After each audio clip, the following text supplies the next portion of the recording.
Баршаңызға жалында сәлем достар. Бүгін сіздерге 2017 жылғы «Бумажный дом» атты сериалын қысқаша айтып беретін боламын. Әрине лайк пен подписаться кнопкаларын басуды ұмытпаңыздар. Ал біз көпке созбай осымен бастаймыз. Каждый час мы печатали 8 миллионов. Кезекті сәтсіз тонаудан кейін жас қыз телевизордан полиция дабылын естіп оянып кетеді. Ұзақ жасырына алмай, ол біраз уақыттан соң көшеге шығуды шешті. Бірінші кезекте анасына хабарласып, оған сыртқа шығуын өтінеді, бірақ та полиция оның әрбір қадамын бақылап отыр екен. Енді жас қыз көшемен кетіп бара жатқанда, оған бір жігіт тоқтап, қызды алдағы қақпаннан құтқарып қалмақшы. Бұл жігіт ерекше жоспармен банк тонау үшін өмірден түңілген адамдарды іздеуде. Егерде бәрі сәтті шықса, олар 2 миллиард 400 миллион евроға қол жеткізгей тұр. Осылай көп ойланбастан қыз ұсынысқа келіседі. Өзін профессор деп атайтын жігіт 5 айлық дайындықты қамтитын миссияға жеткілікті адам жинады. Өз тобын қала сыртындағы үйге әкелген профессор келешекте ұрпақтары жұмыс істеп қиналмас үшін бәрін алдын ала жоспарлап қойыпты. Тек бір ғана ескерту бар, топ арасында ешқандай қарым-қатынас пен жеке ақпараттар болмауы керек. Енді бәрі өздеріне жаңа есім таңдайды. Әлгі қыз өзіне Токио деген ат қойды. Артындағы профессордың көмекшісі және әлем бойынша 27 рет банк тонаған Берлин атты жігіт. Москва шахтер болып бастағанымен қазір қымбат дүкендер мен банктарды тонап жүр. Онымен бірге нашақор баласы Денверде келген болатын. Рио атты жігіт электрониканың нағыз маманы. Хелсинки және Осло атты егіздер әскери күштер тобына жатады. Найроби болса 13 жасынан жасанды ақша жасаудың нағыз шебері. Ал профессордың тарихы ешкімге белгісіз екен. Бұл жоспардың талабы бойынша олар миссияны қан төгісіз орындауы керек, әйтпесе халық жаулары атануы мүмкін. Ал тонайтын ғимараттары корольдік ақша сарайы болып шықты. 5 айдан кейін бәрі қызыл комбинезон мен Далидің маскасын киіп іске кірісуде. Профессордың айтуынша, бұл сарайға кіретін тек бір ғана есік бар, ол ақша таситын КамАЗдарға арналған қойма арқылы. Сол КамАЗға олар 3 тонналық қару-жарақтар мен құрал-саймандарды тиемекші. Банда жолды жауып, КамАЗды тоқтатқан соң, Берлин жүргізушінің формасын киіп алады. Енді тек серіктесі үндемей отырса болғаны.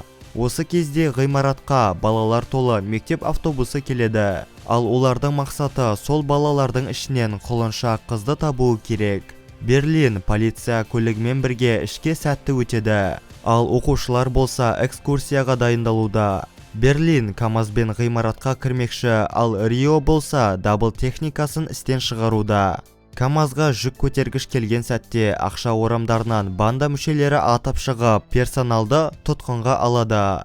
Оқушылар жан-жаққа қашып жүр, бірақ араларында құлыншақ жоқ. Сөйтсе ол жігітпен бірге дәретханада жеке қалған екен. Көп ұзамай Токио оларды тауып алып, барлық адамдарға қара маска тағады. Берлин бәрінен кешірім сұрап, телефондарын тапсыруды талап етуде. Осы кезде Москва баласымен бірге сейфті ашып, ақшаны көргенде қуана бастайды. Берлин Моникаға келіп, қоңырауға ғимарат уақытша жабық деп жауап беруін бұйырғанда, Моника айтқандай істейді. Ғимаратқа кіргеннен бері 20 минут өткен соң банда профессор мен аналогтық байланыс орнатпақшы. Енді ғимаратта дабыл батырмасы да байланыста жоқ. Алдыңғы түні Токиоға Рио келген болатын. Жас жігіт ертең не боларын білмей қызға сақина таппаған соң өзінің жетонын сыйлайды. Сөйтсе оларда осы уақытқа дейін роман болған екен. Профессор есікті ашуға дайын тұруды ескерткенде, банда қолдарына ақша толы сөмкемен қаруларын алады. Артур көзін ашып, олар кеткей жатыр деп бәрін сабырға келтіруде. Сол кезде Берлин оны байқап қойып, жігітті қорқыта бастайды. Банда профессордың сөздерін естеріне алады. Оның айтуынша, полиция олардың шын мінінде не үшін келгендерін білмеуі керек. Тек ақша тонауға келгенде кейіп танытса болғаны.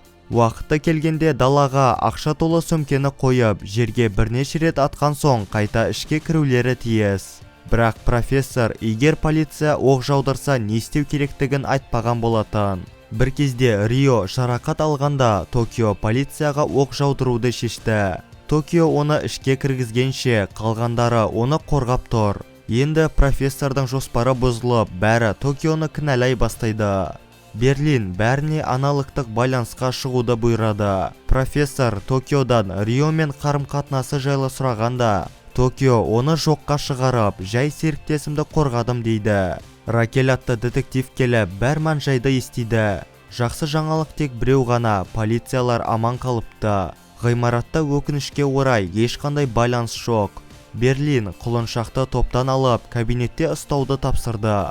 Ракель бұл іске құпия ұйымның қосылуына қарсы болғанымен, олардың айтуынша дәл қазір ақша басып шығаратын ғимарат қауіп үстінде. Көп ұзамай Ракель профессормен байланысқа шықты. Бірінші кезекте профессор адамдардың жағдайын сұрап, көңілі орнына түседі. Енді профессор банданы алып, Бразилияға кету үшін олардан тікұшақ талап етуде. Бір кезде телефонға басқа да детективтер қосылғанда, профессор бәрімен сыпайы сөйлесіп, тағы біраз уақыт берулерін өтінеді. Өйткені оларға қашып шығуға небәрі бірнеше минут жетпей қалған екен. Онымен қоса банда өте мықты қарулармен жабдықталған, сондықтан ойланып көрулерін ұсынады.